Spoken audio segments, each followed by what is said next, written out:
pra gente, assim, quando foi que você primeiro começou a se interessar por esse assunto e qual a importância que você vê, assim, da alquimia tanto para a área de magia e ocultismo, quanto para a área de ciências no geral? Bacana, Igor. Vamos lá. A primeira que eu acho que a primeira aproximação que eu tive com alguns conceitos alquímicos já foi, né, dentro do conceito alquímico filosófico mágico, como a gente costuma dar uma olhada hoje em dia, como você acha com mais facilidade, acho, em qualquer internet, que é um rolê muito próximo dos coaches quânticos, sabe? Muitas vezes você vai encontrar uma galera bem próximo disso. E foi com a mesma senhora que me ensinou algumas coisas de cabala há muito tempo atrás, assim. Então veio junto no pacote através de um material de uma ordem esotérica chamado Rosa Cruz, uma versão da Rosa Cruz no período, que é uma galera que vai curtir muito, né? Essas viagens alquímicas a partir de um olhar esotérico. E aí, uma das coisas que eu acho que seria bem legal da gente já apontar é que a partir do ponto que a gente está aqui, se você for olhar, esses rolês espirituais, ele sempre vai ser atualizado, abre aspas gigantesca, com uma roupagem da ciência do período. Então hoje a gente vê muita gente falando sobre, né, as coisas quânticas, tal coisa é quântica, sei que lá que é quântico, que é uma piração muito louca, mas é uma forma de você tentar traduzir alguns conceitos que são esotéricos, espiritualistas, ou até da psicologia mesmo, né, da experiência humana, para o momento. Assim como se você voltar uns anos atrás, você vai ter a galera falando de magnetismo, né? Então tinha o magnetismo animal, tinha esse magnetismo, tem o Mesmer, você vai ter algumas coisas assim. E se você voltar um pouco... Desculpa te interromper, você pega, por Vontade. exemplo, as obras ali da codificação espírita, ali no início do espiritismo, Total isso, que é metade do século XIX, sobre magnetismo do começo ao fim, eles falam muito disso, né? E hoje a gente sabe que não, né? Não era magnetismo, não tinha nada dessas questões, mas você vê que vai se atualizando. Então é mais ou menos o mesmo conceito que era magnetismo, e hoje vai ser observado como quântico, e daqui para frente vai ser observado numa outra descoberta, e se você voltar para trás, você vai ter outras palavras para associar. Porque teve um momento, na real, que magia, arte, ciência, eles eram a mesma coisa, e religião. Magia, arte, ciência e religião, eles eram basicamente a mesma coisa. Então, se você estava fazendo arte, você nunca sabia se estava fazendo só arte, se você estava fazendo religião, se você estava realizando magia ou se você estava fazendo ciência. Meio que uma coisa estava muito porosa, muito ligada à outra, né, num determinado período. Isso vai começar a separar a partir da Idade Média e vai começar a separar mais ainda depois do Renascimento, né, com os avanços científicos que a gente vai ter. Mas por muito tempo vai ficar isso muito colado. Então você tem vários textos, várias discussões que você pega alguns trabalhos ou tratados gregos ou mesmo egípcios, né, que a gente conseguiu recuperar, e tá tudo misturado, né? O cientista, ele também é artista e ele também era um sacerdote e ele também fazia umas mandinga. E esse cara fazia tudo. Até se você voltar um pouquinho, né, você vai ter, por exemplo, Isaac Newton, que era um alquimista, né? Muita gente teoriza que quando ele faz a descoberta das regras e das leis para você ter uma noção sobre como funciona a gravidade, a gravitação universal e por aí vai, ele estava procurando provas científicas da magia, né? De que realizando certas coisas acontecem. Então, esses conceitos eles são muito porosos. E a primeira vez que eu tive contato foi com o material já entendendo a alquimia, não como alquimia química, mas como uma alquimia filosófica. E aí eu quero propor aqui um outro olhar também, já para a gente dissecar um pouquinho o conceito alquímico, que não é um olhar meu. Quem vai brincar um pouco sobre isso é o próprio Jung, né? O Carl Gustav Jung, que, coitado, também sofreu na mão de muita gente aí, né? Dos esoterismos da vida.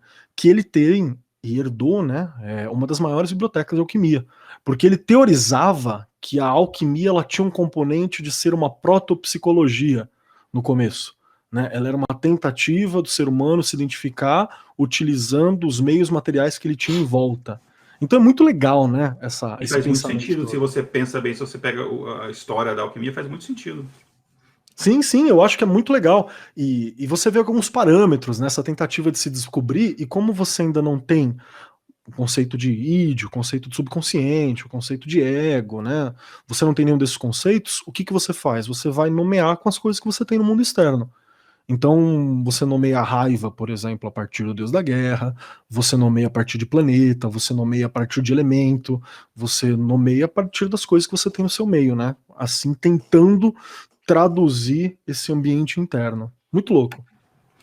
E dois comentários que eu quero falar aqui. Uma coisa que, inclusive, a gente sempre falava no Mundo Freak, que quando a gente abordava determinado tipo de assunto, é que para o ouvinte se despide de qualquer tipo de preconceito, né, com outras coisas. Esse é um primeiro ponto.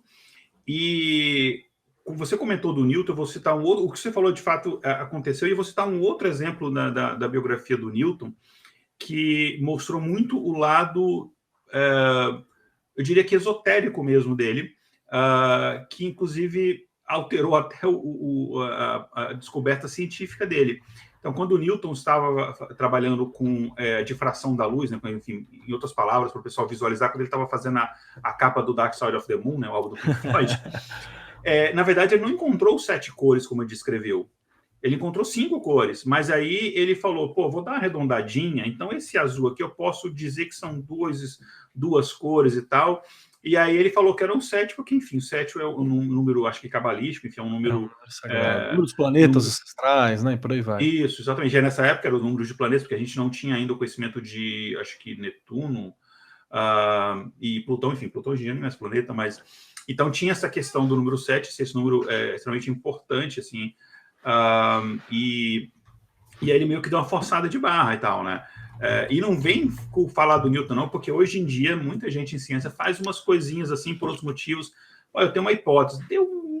Os números falaram um pouquinho diferente. Deixa eu dar uma fantasiada, né? Uma maquiadinha. Deixa eu dar uma mexidinha aqui. Deixa eu tirar esses dados aqui que não estão dando certo para o meu negócio, enfim.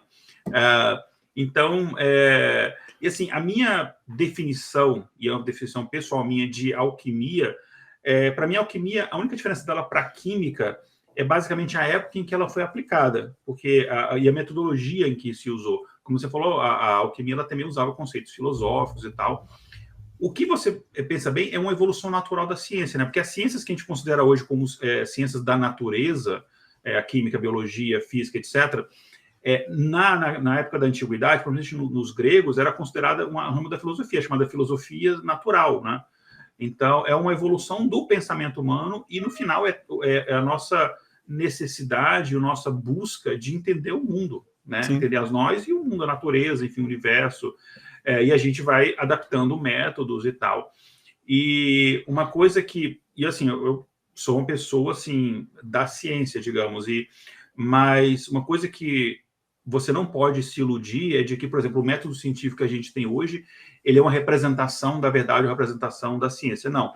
Ele é a forma melhor que a gente encontrou hoje, 2021, até o momento, de conseguir separar o que é uma coincidência do que é uma explicação para o fenômeno natural. Mas, com certeza, daqui a um século, a gente vai olhar para o que a gente faz hoje de ciência e vai ver, poxa, tinha várias falhas. Na verdade, hoje em dia, a gente sabe que tem várias falhas. Então, a gente não pode olhar para trás e ter um olhar preconceituoso. A gente tem que entender como um processo importante de evolução do pensamento humano, na minha visão. Era o melhor do que se podia fazer na época, né? Na verdade é isso. É que a gente só vai ter esse olhar mesmo a partir do Popper, né? Que ele vai falar que a ciência é o que... ciência é estar menos errado, né? Buscar estar o menos errado possível ao longo do tempo. Não é sobre estar certo, é sobre você ir ajustando, você estar pronto para erro, para lidar com essas questões. Então é muito legal esse olhar, porque aí a gente percebe como, na real... todo esse pessoal são pessoas curiosas, eles têm aquela curiosidade científica de tentar entender tanto o que está acontecendo externamente quanto o que está acontecendo internamente. Né? Por que está acontecendo dentro de mim essas coisas? E vamos lembrar que não tinha parâmetros, você não tinha escala numérica, graus parametrizados. Né? Então, por exemplo, você pega alguns livros de alquimia, você tem a pessoa falando assim, olha, você tem que esquentar o ferro e o metal até que a cor do metal esteja igual o sol batendo no lago alemão nos dias de verão, de manhã. Tá, o que é isso? O que é isso? Eu não tenho como saber, eu não tenho termômetro, né? Você não tinha uma parametrização. Cada alquimista, ele tinha que ter o trabalho de descobrir teu próprio método, suas próprias medidas, seus próprios olhares. Então você tinha, na verdade, cada um criando a sua forma de representar, de tentar entender o que estava rolando no mundo. Então, Isso é muito legal, porque ele também fala não só sobre a ciência química, ou sobre a filosofia, ou sobre a teologia, né, que aquela pessoa estava fazendo, mas ela também fala sobre a construção de método e de várias ciências possíveis, que são esses olhares que estavam sendo construídos, né? Sem contar o receio de que outra pessoa roubasse suas ideias. Então, por isso, muitas vezes, além de tudo, ainda estava codificado de alguma forma. Então, isso dificulta um pouco também da gente fazer uma historiografia da alquimia com qualidade, né? Não, e para isso que você falou, parece muito ao meu olhar quando eu vou ler uma receita, por exemplo, né, que ponha um punhado disso, ou Quanto que é um punhado? a gosto. Para mim é basicamente isso, né? A culinária seria uma forma de alquimia atual, né? Oi, gente, esse foi um corte de um episódio do Intervalo de Confiança. O link para o episódio completo está na descrição desse vídeo. Conheça também o nosso trabalho indo no nosso site em intervalodeconfianca.com.br. Um abraço e não esqueça de se inscrever no nosso canal.